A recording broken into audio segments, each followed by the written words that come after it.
За энэ 2022 онд Монгол-Японы харилцаанд түүхэн ой тохиож байна.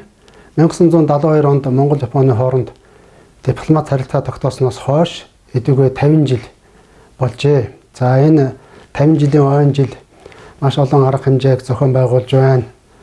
За монголчуудын хувьд бол энэ 50 жилд японочдтой хэрхэн нөхөрлөж ирсэн хамтын ажиллагааны салбарт ямар амжилт гаргаснаа сананд дурсаж байгаа ийм сайхан өдрүүд өнгөрч байна.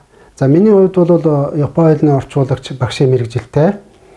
За өөрийн чадлаар Монгол-Японы харилцаанд хувь нэмэр оруулж ирсэн гэж боддог. Би орчуулагчийн хувьд хэд хэдэн түүхэн орман, хүүхдийн зохиол бүтээл, уран зохиолын ном орчуулж гаргасан байдаг. За уншигчид, Японыг сонирхогчид бол миний энэ бүтээлүүдийг сайхан хүлээж авсанд баяртай байдаг.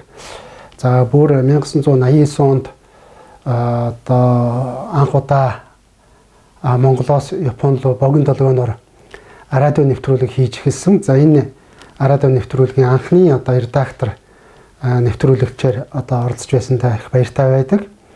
За мөн түнчлэн гол төлөв төрийн бус байгууллагын чиглэлээр ажил хөдөлмөр хийж ирлээ. Монгол-Японы найрамдлын нийгэмдэгт ажиллаж байсан. За дараа нь Монгол-Японы спорт соёл утга цугаалын төв гэж төрийн бус байгууллагыг байгуулж, за Nippon News гэж сонин гаргаж 10 жил гаргасан. За энэ сонин маань бас их үр дүнтэй ажил болсон гэж боддог.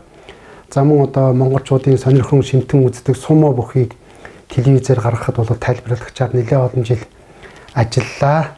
За сүүлийн үед миний хийсэн томоохон ажил бол аяллаа нэвтрүүлэг байна. Тэгээ Япон орнуудаар аялж, Япон орны онцгой улан бүрээр аялж нэвтрүүлэг хийж монголчуудаа толиулсан. За дараа нь бол Шоги, Шатрагоо, Дам, за Соробан, Сампингийн монголчуудад Монгол дэлгэрүүлэх үйл ажиллагаанд оролцож ирсэн. За энэ бүх үйл ажиллагаа маань өндрөөр үнэлж Японы засгийн газраас эзэн хааны одон хүртээсэнд би маш их баяртай байдгаа. Тэгээд өнөөдөр хүртэл намайг тусалж дэмжиж надтай хамтарч ажилласан Монгол, Япон бүх анд найз нартаа 50 жилийн ойн баярын мэндийг хүргье.